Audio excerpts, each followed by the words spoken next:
My new body of work came from being in lockdown and basically rereading Elizabeth Wurtzel's Prozac Nation and now more again, Memoir Addictions, which I think is the writer who I think had the most profound impact on me.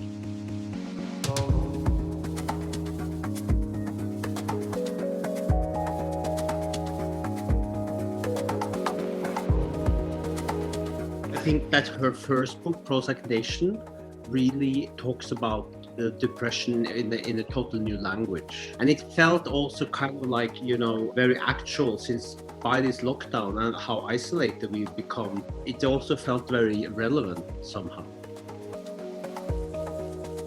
I started thinking about doing something with her when she passed away, because I thought that she should have had a much more memorable departure than what I think the media gave her. I think I see these portraits as portraits of me and Elizabeth.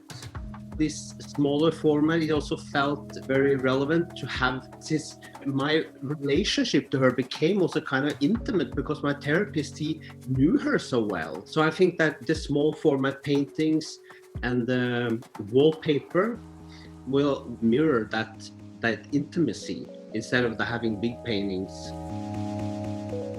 I decided to come up with a solution for how to change a room or make it more dynamic in a very simple gesture. I think a wallpaper is so efficient. So I thought like you could go from one feeling or sense to another in a very fast way. Because I think that there is so much images and imagery around us that we have to consume every day.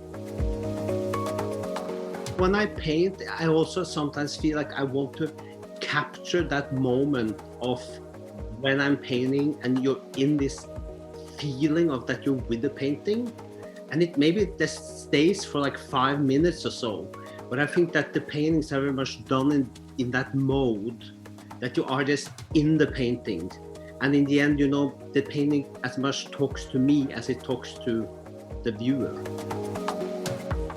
I think when I write on my paintings that the intention is, to maybe be a bit blunt, to be a little bit obvious and not be so clever maybe. But I'm also thinking a lot about a signature, that as an artist, I sometimes feel that is so paramount, that you have something that you can say, this is my own. As much as I am influenced by Nordic painting and Nordic art, I also very strongly wanted to get away from it. I also wanted to not be stuck in this soul painter who is like with the solitude of the studio, some kind of hidden genius or whatever. But I wanted more to break away and say that, for me, there's so many things that I validate and I'm interested in, and that I would like to see if I can take the sensitivity of the paintings, for instance, in a fashion collection.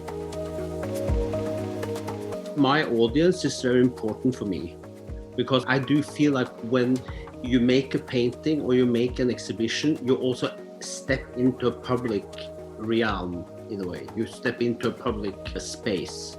And so the dialogue with the viewer becomes, increasingly more and more important.